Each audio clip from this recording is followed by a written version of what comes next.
Hey everyone, welcome back to our channel late it. இன்னைக்கு நம்ம framing up charges அப்படிங்கிற concept தான் பார்க்க போகிறோம்.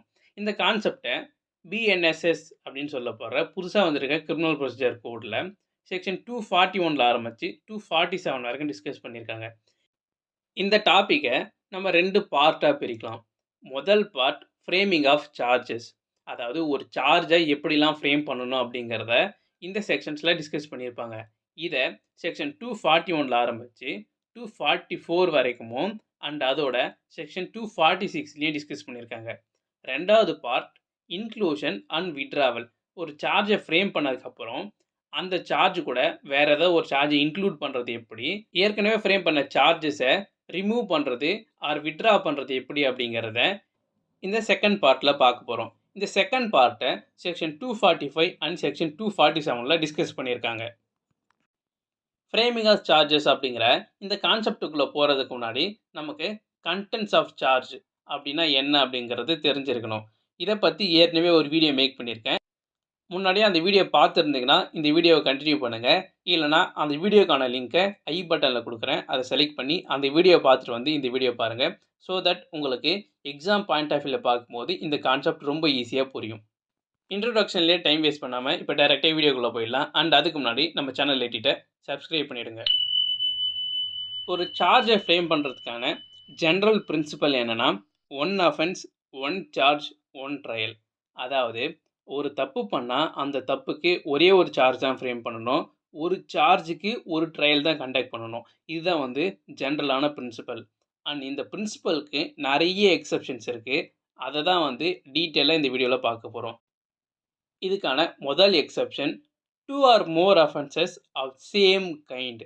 அதாவது இந்த இடத்துல சேம் கைண்ட் ஆஃப் அஃபென்ஸ் அப்படிங்கிறது எதை மீன் பண்ணுதுன்னா, ஒரு பர்டிகுலர் செக்ஷன்லேயே 2 இல்லை அதுக்கு மேலே இருக்க அஃபென்சஸ்க்கு பனிஷ்மெண்ட் கொடுத்துருப்பாங்க. அப்படி இருக்கும்போது அதில் இருக்க ஒரு அஃபென்ஸும் சேம் கைண்ட் ஆஃப் அஃபென்ஸ் அப்படின்னு சொல்லலாம். இப்போ அதுக்கான ஒரு எக்ஸாம்பிள் பார்ப்போம். செக்ஷன் 296 ஆஃப் பிஎன்எஸ் படி 2 விஷயம் தப்பு. ஃபஸ்ட்டு 296 கிளாஸ் ஏல என்ன சொல்கிறாங்கன்னா, அப்சீன் ஆக்டை பப்ளிக் பிளேஸில் பண்ணுறது அப்படிங்கிறது ஒரு ஆஃபென்ஸு. இது கிளாஸ் ஏ. இதுவே கிளாஸ் பி அப்படிங்கிறது சிங், ரிசைட்ஸ், யூட்டர்ஸ், அப்சீன் லாங்குவேஜை யூஸ் பண்ணுறது பப்ளிக் பிளேஸில் ஒரு அஃபென்ஸ் அப்படிங்கிறதான் இந்த கிளாஸ் பி சொல்லுது. ஸோ இந்த செக்ஷன் 296லே 2 விதமான அஃபென்ஸ் இருக்குது. பப்ளிக் பிளேஸில் ஒரு அப்சீன் ஆக்டை பண்ணுறதும் தப்பு, அப்சீன் லாங்குவேஜை யூஸ் பண்ணுறதும் தப்பு அப்படிங்கிறப்போ இந்த ரெண்டுமே சேம் கைண்ட் ஆஃப் அஃபென்ஸ். இந்த மாதிரியான சேம் கைண்ட் ஆஃப் அஃபென்ஸை 12 மாதத்துக்குள்ளே ரிப்பீட்டடாக 2-3 டைம் மேலே பண்ணியிருந்தா, அந்த எத்தனை டைம் அந்த அஃபென்ஸை பண்ணியிருந்தாலும் அந்த எல்லா அஃபென்ஸையும் சேர்த்து ஒரே சார்ஜ் மேக் பண்ணலாம், அந்த ஒரு சார்ஜை ஒரே ட்ரையலாக கண்டக்ட் பண்ணலாம் அப்படிங்கிறது தான் முதல் எக்ஸப்ஷன். ரெண்டாவது exception offences forming part of same transaction. அதாவது ஒரு அக்யூஸ்ட் ஒரு தப்பை பண்ணும்போது கண்டினியூஸாக இன்னொரு தப்பையும் பண்ணுறாரு அப்படின்னு வச்சுப்போமே. ஒரு எக்ஸாம்பிள் எடுத்துங்க. அவர் ஒரு ராபரி பண்ண போகிறாரு. ஆனால் அந்த ராபரி பண்ணும்போது என்ன பண்ணுறாருன்னா, கொலை மிரட்டல் பண்ணுறாரு. கொலை மிரட்டல் பண்ணுறதை தாண்டி அவங்க அந்த பொருளை கொடுக்கல அப்படின்றதுனால ஒருத்தரை கொலை பண்ணிட்டாரு அப்படின்னு வச்சுக்கோங்களேன். இப்போ இதில் மொத்தம் 3 அஃபென்ஸ் இன்வால்வ் ஆகிருக்கு. ஒன்று ராபரி, ரெண்டாவது கிரிமினல் இன்டிமிடேஷன் அண்ட் மூணாவது மர்டர்.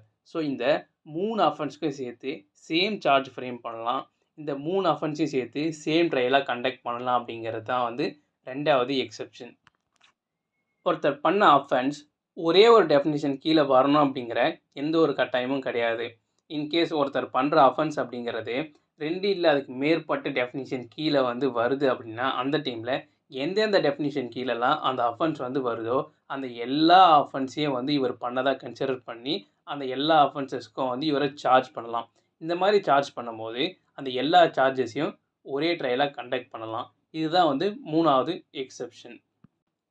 ஒருத்தர் பண்ணுற 2 இல்லை அதுக்கு மேற்பட்ட செயல்களில் ஒரு செயலை மட்டும் தனியாக எடுத்து ஒரு அஃபென்ஸ் அப்படின்னு சொல்லலாம். இந்த 2-3 செயலை சேர்த்து அந்த எல்லாம் சேர்ந்ததை ஒரு அஃபென்ஸாக சொல்லலாம். அப்படின்னா இதை தனியாக ஒரு செயல் மட்டும் ஒரு அஃபென்ஸாக இருக்குன்னா அதுக்கு ஒரு சார்ஜ் ஃப்ரேம் பண்ணலாம். அண்ட் இந்த மொத்த ஆக்டையும் சேர்த்து ஒரு அஃபென்ஸ் ஃபார்ம் ஆகுதுல்ல, அதுக்கு தனியாக ஒரு சார்ஜ் ஃப்ரேம் பண்ணலாம். இந்த மாதிரி சிச்சுவேஷனில் இந்த எல்லா சார்ஜஸையும் சிங்கிள் சார்ஜாக மேக் பண்ண முடியும். அண்ட் அந்த சிங்கிள் சார்ஜை சிங்கிள் ட்ரையலாக கண்டக்ட் பண்ண முடியும். இதுதான் வந்து 4வது எக்ஸெப்ஷன். ஒரு கிரிமினல் பிரீச் ஆஃப் ட்ரஸ்ட். அதாவது என்னை நம்பி ஒருத்தர் வந்து ஒரு பணத்தையோ பொருளையோ கொடுக்குறாங்க. நான் அவங்க நம்பிக்கைக்கு விரோதமாக என்ன பண்ணுறேன்னா அந்த பணத்தையோ பொருளையோ வேறு எதுக்கு யூஸ் பண்ணிட்டேன்னா அது கிரிமினல் பிரீச் ஆஃப் ட்ரஸ்ட்னு சொல்லுவாங்க. இந்த கிரிமினல் பிரீச் ஆஃப் ட்ரஸ்ட் அப்படிங்கிற கான்செப்ட்லேயோ இல்லை டிஸ்ஆனஸ்ட் மிஸ்அப்ராப்ரியேஷன், அது மிஸ்அப்ராப்ரியேஷன் என்னன்னு தெரியும்ல, கையாடல் பண்ணுறது அப்படின்னு சொல்லி தமிழில் சொல்லுவாங்களே, இந்த அஃபென்ஸை பண்ணும்போதே அதுக்கு அலைடா அதாச்சும் அந்த அஃபென்ஸை பண்ணும்போது கூட சேர்த்து வேறு ஏதாவது ஒரு அஃபென்ஸை பண்ணியிருந்தா அந்த அஃபென்ஸையும் சேர்த்து வந்து சிங்கிள் சார்ஜாக மேக் பண்ணலாம். அந்த சிங்கிள் சார்ஜை சிங்கிள் ட்ரையலாக கண்டக்ட் பண்ணலாம். இதுதான் 5வது எக்ஸெப்ஷன். ஒருத்தர் பண்ணியிருக்க தப்பு என்ன அஃபென்ஸ் அப்படிங்கிறதே ஒரு டவுட்டாக இருக்குது. அவர் பண்ணியிருக்க அஃபென்ஸ் வந்து 2-3 அஃபென்ஸு கீழே வந்து வருது. எந்த டெஃபினேஷனில் அது வருது அப்படிங்கிறது தெளிவாக தெரியல அப்படின்னா அந்த டைமில் என்ன பண்ணுவாங்கன்னா, எந்தெந்த அஃபென்ஸ் எல்லாம் வந்து அது வருதோ அந்த எல்லா அஃபென்ஸ்லேயும் அவரை சார்ஜ் பண்ணுவாங்க. கடைசியில் அவர் என்ன அஃபென்ஸ் தான் பண்ணியிருக்காரு அப்படிங்கிறது ப்ரூவ் ஆகுதோ அந்த அஃபென்ஸ் கீழே அவரை கன்விக்ட் பண்ணுவாங்க. ஸோ இந்த மாதிரி எப்போ வந்து ஒரு டவுட்டாக இருக்குது, இந்த பர்டிகுலர் அஃபென்ஸ் வந்து எந்த அஃபென்ஸு கீழே வரும் அப்படின்னு தெரியலனா எந்த அஃபென்ஸ் கீழெல்லாம் வரும்னு நினைக்கிறாங்களோ அந்த எல்லா அஃபென்ஸ் கீழேயும் அவரை சார்ஜ் பண்ணலாம். அந்த எல்லா சார்ஜஸையும் சிங்கிள் ட்ரையலாக கண்டக்ட் பண்ணலாம் அப்படின்னு சொல்கிறது தான் 6th எக்ஸெப்ஷன். இது வரைக்கும் நாம் ஒரு அக்யூஸ்ட் பண்ணியிருக்க 2 இல்லை 3 அஃபென்ஸை எப்போ சிங்கிள் ட்ரையலாக சிங்கிள் சார்ஜ் கீழே பண்ண முடியும் அப்படிங்கிறத பார்த்தோம். இப்போது எப்போ 2 இல்லை அதுக்கு மேற்பட்ட பர்சனை ஒரே சார்ஜ் பண்ணி ஒரே ட்ரையலாக கண்டக்ட் பண்ண முடியும் அப்படிங்கிறத பார்க்க போகிறோம். அதாச்சும் இது வரைக்கும் பார்த்தது 2-3 அஃபென்ஸை சேர்த்து ஒரு சார்ஜ் பண்ணுறது. இப்போ பார்க்க போகிறது 2-3 பர்சன்ஸை சேர்த்து ஒரு சார்ஜை ஃப்ரேம் பண்ணுறது. இதை எப்படிலாம் பண்ண முடியும்னா, ஜாயிண்ட்டாக சார்ஜ் பண்ணப்படுற அந்த பர்சன்ஸ் சேம் அஃபென்ஸ் இந்த சேம் டிரான்சாக்ஷன் பண்ணியிருக்காங்கன்னா அந்த டைமில் same transaction but different offence பண்ணியிருந்தாங்கன்னா அந்த டைம்லேயும் கூட பண்ண முடியும். ஒருத்தர் ஒரு அஃபென்ஸை பண்ணுறாரு, அவருக்கு அபேட் பண்ணுறது, அதாவது அந்த அஃபென்ஸை பண்ண தூண்டி விடுறது, இல்லைனா அந்த சேம் அஃபென்ஸை பண்ணுறதுக்கு முயற்சி பண்ணுறது, அட்டெம்ப்ட் பண்ணுறது, இந்த மாதிரி இருந்தால் அந்த டைமில் அந்த பர்சன்ஸையும் அந்த அஃபென்ஸை பண்ணவரோட சேர்த்து சார்ஜ் பண்ண முடியும். இதுதான் 3வது பாயிண்ட்.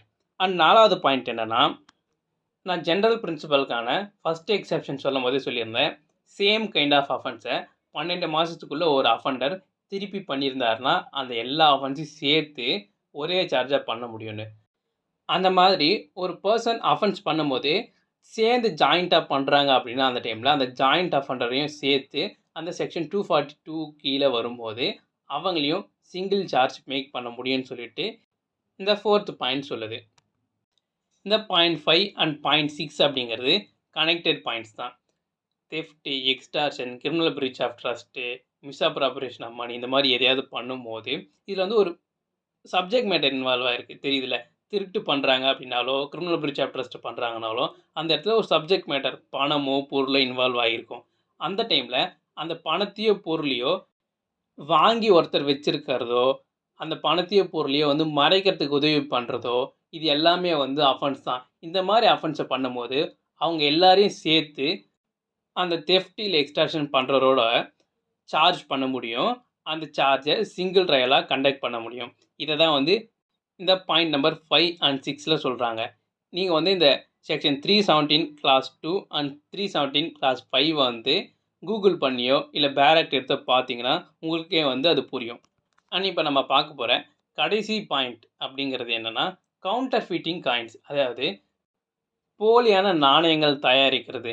இது சம்மந்தமான அஃபென்சஸ் நீங்கள் வந்து பிஎன்எஸ் எடுத்து பார்த்தீங்கன்னா அதில் கவுண்டர்ஃபிட்டிங் காயின்ஸ் சம்மந்தமாக நிறைய அஃபென்சஸ் இருக்கும். இதில் டிஃப்ரெண்ட் அஃபென்சஸ் பண்ணியிருந்தாலும் ஒரு பர்டிகுலர் காயினை போலித்தனமாக அடிக்கும்போது தான் வந்து அவங்க அந்த அஃபென்ஸை பண்ணியிருக்காங்க அப்படின்னா அந்த டைமில் அந்த எல்லா பர்சன்ஸையும் சேர்த்து சேம் சார்ஜ் ஃப்ரேம் பண்ண முடியும். அந்த சார்ஜஸ் கீழே சிங்கிள் ட்ரையல் கண்டக்ட் பண்ண முடியும். இந்த ஃப்ரேமிங் ஆஃப் சார்ஜஸ் அப்படிங்கிற பிரின்சிபலை யூஸ் பண்ணி ஒரு சார்ஜை ஃப்ரேம் பண்ணதுக்கப்புறம் எப்போ ஒரு சார்ஜை இன்க்ளூட் பண்ண முடியும் அண்ட் எப்போ ஒரு சார்ஜை விட்ராவல் பண்ண முடியும் அப்படிங்கிறத செக்ஷன் 245 அண்ட் செக்ஷன் 247 ரெஸ்பெக்டிவாக டிஸ்கஸ் பண்ணியிருக்காங்க. இப்போ அந்த டாபிக் உள்ளே போகும். ஒரு அஃபென்ஸில் நிறைய பர்டிகுலர்ஸ் இருக்குது. அந்த பர்டிகுலர்ஸில் இருக்க பாதி விஷயம்தான் ப்ரூவ் பண்ணுறாங்க, பாதி விஷயத்த ப்ரூவ் பண்ணல ப்ராசிக்யூஷன். இந்த டைமில் என்ன ஆகும்னா, ப்ரூவ் பண்ண அந்த பர்ட்டிகுலர்ஸை வச்சு பார்க்கும்போது, அவர் சார்ஜ் பண்ணியிருக்க அஃபென்ஸ் பண்ணலை, பட் வந்து வேறு ஏதோ ஒரு மைனர் அஃபென்ஸ் பண்ணியிருக்காரு அப்படிங்கிறது ப்ரூவ் ஆகுதுன்னா, அந்த மைனர் அஃபென்ஸை இவர் பண்ணியிருக்காரு அப்படின்னு சொல்லிட்டு அவரை கன்விக்ட் பண்ணலாம். ஈவன் தோ அவர் வந்து அந்த மைனர் அஃபென்ஸ்க்கு சார்ஜ் பண்ணலாம் கூட. இந்த சேம் வே நிறைய பர்ட்டிகுலர்ஸ்லாம் இல்லை, பட் இருந்தாலும் கூட ஃபேக்ட் வச்சு பார்க்கும்போது ஒருத்தர் பண்ணியிருக்க அஃபென்ஸ் அப்படிங்கிறது அவங்க சார்ஜ் பண்ணியிருக்க அஃபென்ஸ் கிடையாது, பட் வேறு ஏதோ ஒரு மைனர் அஃபென்ஸ் அப்படின்னா அந்த மைனர் அஃபென்ஸ்க்கு அவரை கன்விக்ட் பண்ணலாம். ஈவன் தோ அவரை வந்து அந்த மைனர் அஃபென்ஸ்க்கு சார்ஜ் பண்ணலனா கூட. இதுதான் வந்து பாயிண்ட் நம்பர் 2. ஒருத்தரை ஒரு பர்ட்டிகுலர் அஃபென்ஸ் பண்ணியிருக்காரு அப்படின்னு சொல்லிட்டு சார்ஜ் பண்ணுறாங்க. ஆனால் கடைசியில் தெரிய வருது அவர் அந்த அஃபென்ஸை பண்ணல, பட் அதுக்கு வந்து அட்டெம்ப்ட் மட்டும் தான் பண்ணியிருக்காருன்னு தெரிய வருதுன்னா, அந்த டைமில் அட்டெம்ப்ட் டு கமிட்டிங் தட் அஃபென்ஸ்க்கு வந்து அவரை கன்விக்ட் பண்ணலாம். ஈவன் தோ அந்த particular attempt to committing and அஃபென்ஸ்க்கு வந்து அவரை சார்ஜ் பண்ணலனா கூட. இதுதான் பாயிண்ட் நம்பர் 3 அண்டர் செக்ஷன் 245. இதோட செக்ஷன் 245 முடியுது. விட்ராவல் ஆஃப் சார்ஜஸ் அப்படிங்கிறத செக்ஷன் 247 டிஸ்கஸ் பண்ணியிருக்காங்க. அதாவது ஒரு சார்ஜ் அப்படின்னா எப்படி இருக்கணும் அப்படிங்கிறத செக்ஷன் 2C சொல்லியிருப்பாங்க. அது என்னென்னா, சார்ஜ் அப்படிங்கிறது ஒரு ஹெட் கொண்டு தான் இருக்கணுன்ற எந்த ஒரு அவசியமும் இல்லை, மோர் தென் ஒன் ஹெட்டும் இருக்கலாம்னு சொல்லிட்டு. இந்த மாதிரி மோர் தென் ஒன் ஹெட் இருக்குது, அதில் ஒரு ஹெட்டை மட்டும்தான் ப்ரூவ் பண்ணுறாங்க அப்படின்னு வச்சுப்போமே. அந்த டைமில் ப்ரூவ் பண்ண அந்த ஒரு ஹெட்டை மட்டும் வச்சுக்கிட்டு மீதி ஹெட்ஸை வந்து விட்ரா பண்ண முடியும். இந்த விட்ராவில் இன்வெஸ்டிகேஷன் ஆஃபீஸரோ இல்லை கம்ப்ளைண்ட்டோ பண்ணலாம் with leave of a court, அதாச்சும் கோர்ட்டோட பர்மிஷனோட பண்ண முடியும். இந்த மாதிரி பண்ணுறதுனால என்னென்னா, அவரை அந்த சார்ஜஸ்லேருந்து அக்வீட் பண்ண தான் வந்து கன்சிடர் பண்ணுவாங்க. இதுதான் வந்து இந்த விட்ராவல் ஆஃப் சார்ஜஸோட எஃபெக்ட். ஃப்ரேமிங் ஆஃப் சார்ஜஸ் அப்படிங்கிற இந்த கான்செப்ட் இதோட முடியுது. உங்களுக்கு புரிஞ்சிருக்கும் அப்படின்னு சொல்லிட்டு நம்புகிறேன். இன்கேஸ் உங்களுக்கு ஏதாவது டவுட் இருக்குது அப்படின்னா அதை கமெண்ட் பாக்ஸில் கமெண்ட் பண்ணுங்கள். அண்ட் மறக்காமல் இந்த வீடியோ தேவைப்படும்னு நினைக்கிற உங்கள் ஃப்ரெண்ட்ஸ்க்கு ஷேர் பண்ணுங்கள். அது மட்டும் இல்லாமல் உங்களுக்கு பிடிச்சிருந்தா இந்த வீடியோவுக்கு லைக் பண்ணுங்கள்.